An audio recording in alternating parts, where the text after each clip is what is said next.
introduction. Thank you, Governor Taylor, for welcoming me here as well. It's also an honor to have the President here and to have her introduction, and to have so many members of the student body. And I note that there are some members of the community here as well. The auditors here. We've got members of the legislature here, and I appreciate the chance to speak with you. It's nice to have this backdrop of students. All right, I know that's good for the cameras, but I actually kind of prefer having the chance to have them out in front and get a chance to have some interaction with them. But you're going to have to do it from behind, if that's okay.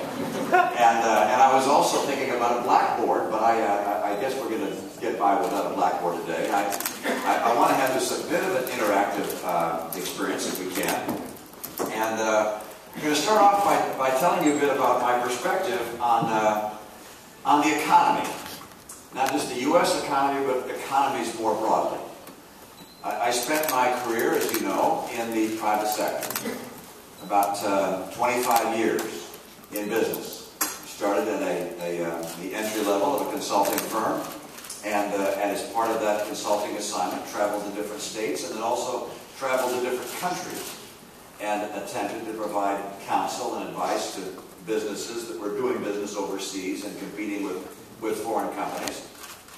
One of the things I found in my business experience that intrigued me was that you could have two countries right next door to each other, and one would be dramatically outperforming the other economically. That the income per capita was higher in one than the other, despite their proximity. You could think of Mexico, the United States, and the difference in the income per person, or Chile and Ecuador, or Egypt and Israel, or North and South Korea. And I endeavored to understand why it was there was such disparity between nations which seemed not to be so far apart. We're people of the same DNA, all human beings, and yet different communities, different nations had such dramatically different economic vitality. And so I read various books about this. One of them was by a fellow named Jared Diamond, very interesting book that, as I recall, is named Guns, Germs, and Steel. And in this book, he describes the differences between the physical characteristics of different nations, and points out that in some places there's iron ore in the ground. So historically, the people in that nation were able to mine the iron ore and use it to create weapons and oppress their neighbors, and they became stronger nations as a result of that. So he looks at the differences between nations largely in terms of the physical characteristics of the land and the geography. And that certainly accounts for some of the differences you see historically and over various nations. But it doesn't capture all of the differences that I saw. And then I read a book by a fellow named David Landis. He is a former professor emeritus at Harvard, and he wrote a book called The Wealth and Poverty of Nations.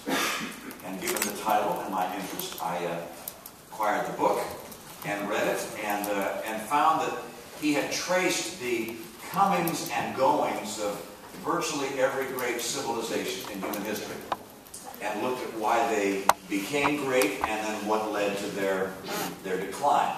It's a relatively scholarly approach. But what was most interesting to me was his conclusion. After about 500 or so pages, he says roughly this: if you can learn anything from the history of the economic development of the world, it is that culture makes all the difference. Now, I wasn't talking about clothing and food and dance and music. He's talking about the fundamental beliefs of the society.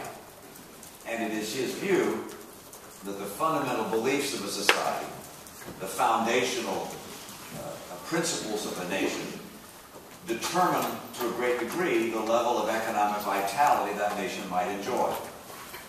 And as you look at this nation, and you say, what are the foundational beliefs of America?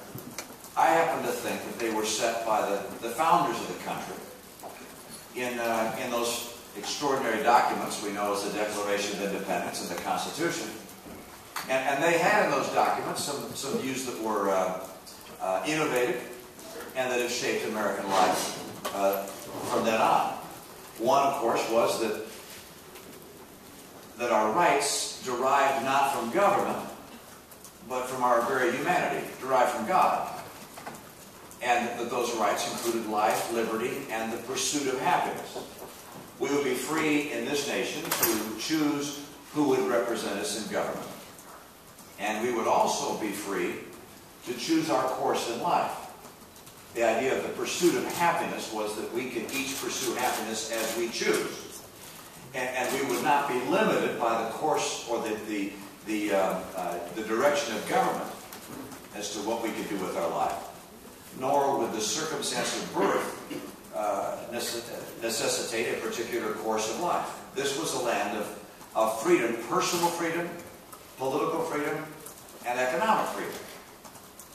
And those freedoms, interestingly, having been the foundation of our nation, drew people from all over the world seeking opportunity, because collectively they represented human opportunity. And so for hundreds of years, people have come to America seeking that kind of betterment for themselves, a chance to pioneer, to innovate, to create. It's almost in the genetic code of America, if you will, to be innovative, pioneering, creative. And this freedom, this economic freedom, is an enormous part of what not only has attracted people here, but has kept people here to build enterprises that, by the way, through their success have made us all better off. Now, there's another element of our foundation which I think is critical, and that is what I'll refer to as, or connect with the phrase, united we stand, or one nation under God. The idea being that while we would be a nation of great diversity, with individuals pursuing their own freedoms in various courses, that we nonetheless would be united in our respect for certain values, in our respect for one another. And so America has had this extraordinary combination of people highly diverse, pursuing their interests as they choose, but at the same time coming together and united in common purpose.